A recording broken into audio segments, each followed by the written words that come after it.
In today's video, I'm going to teach you how to add a website link as a source in NotebookLM. By the end, you'll know exactly how to bring a web page into your notebook so you can chat about it, summarize it, and reference it in your prompts. Start by opening your NotebookLM notebook in your browser. Make sure you're in the specific notebook where you want this website to live, since sources are attached to individual notebooks. Give the page a second to load so the interface is fully ready. Next, look for the option to add a source. You'll typically see a plus Add Source button in the sidebar, though in some layouts it can also appear in the top toolbar. Click that button to open the source picker. NotebookLM supports a few different source types, and for this task, you'll want to choose the one labeled Website or Website URL. This tells NotebookLM you're adding a link rather than a document or a file.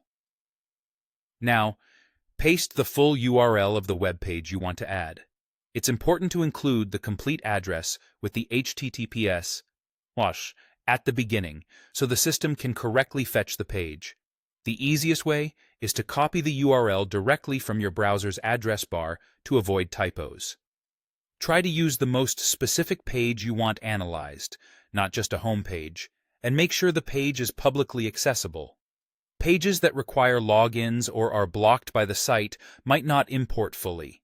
Once the URL is in place, click Add or Save to confirm. NotebookLM will begin fetching and processing the content. This may take a moment, especially for longer pages. If you see a brief loading indicator, that's normal. If it doesn't add correctly, double-check the URL for extra spaces or missing characters and ensure it starts with HTTPS. When the import finishes, the website will appear among your notebook's sources. Behind the scenes, NotebookLM analyzes the page so you can work with it conversationally. From here, you can ask questions about the content, request concise summaries, or reference specific sections in your prompts. It's helpful to use clear prompts like, summarize the main arguments from the article, or what evidence does this page provide about the topic? If the page updates frequently, you can re-add it later to capture the newest version. That's it. You opened your notebook, added a source, selected website, pasted the full URL, confirmed, and let NotebookLM fetch and process the content. You're now ready to explore the page's insights right inside your notebook.